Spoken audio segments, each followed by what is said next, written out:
Muling nag-inspeksyon si Transportation Chief Vince Dizon sa MRT-3.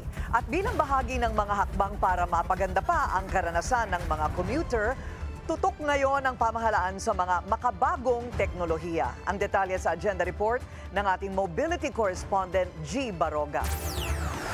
Nasa MRT-3 si Transport Secretary Vince Dizon kaninang umaga para silipin ang takbo ng operasyon ngayong balik trabaho na ang Metro matapos ang Holy Week at matapos din ang isinagawang maintenance ng linya.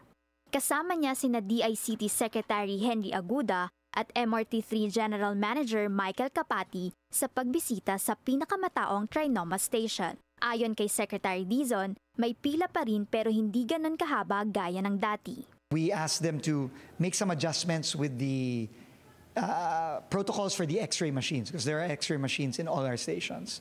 So they separated those that don't need to go through the X-ray with those that have bags that need to be X-ray. And that actually worked wonders, at least what we saw today. Para mapabilis ang biyahe lalo na sa rush hour, muling nagdagdag ng mga bagon, na ngayon ay may 20 na tuwing umaga at hapon. Bukod dyan, may mga high-tech upgrade ding naka-line up. May bagong CCTV system para sa mas maayos na seguridad. Pinag-aaralan na rin ng DOTR ang pag-digitize ng single journey ticket payment na sa ngayon ay cash-only pa rin. I asked DICT to help us out, and they will also, together with the private sector, try new payment carousels which will allow you to use different modes of payment like your credit card or your GCash, your phone. Ipinangako rin ng DICT na magkakaroon na ng mabilis at maasahang Wi-Fi sa lahat ng pangunahing estasyon ng MRT-3 at eventually pati na rin sa loob ng mga tren. At simula pa lang yan. Ayon kay Secretary Dizon, tuloy-tuloy ang trabaho para sa malalaking mga transport project gaya ng Metro Manila Subway, North-South Commuter Railway at MRT-7.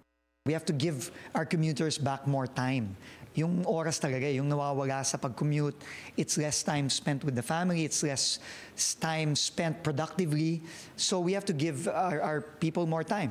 Vision ni Secretary Dizon ng isang commuter-friendly Philippines kung saan ang maayos, efficient at maasahang transportasyon ay para sa lahat, pati na rin sa mayayaman. Para sa agenda, G. Baroga, Billionaire News Channel.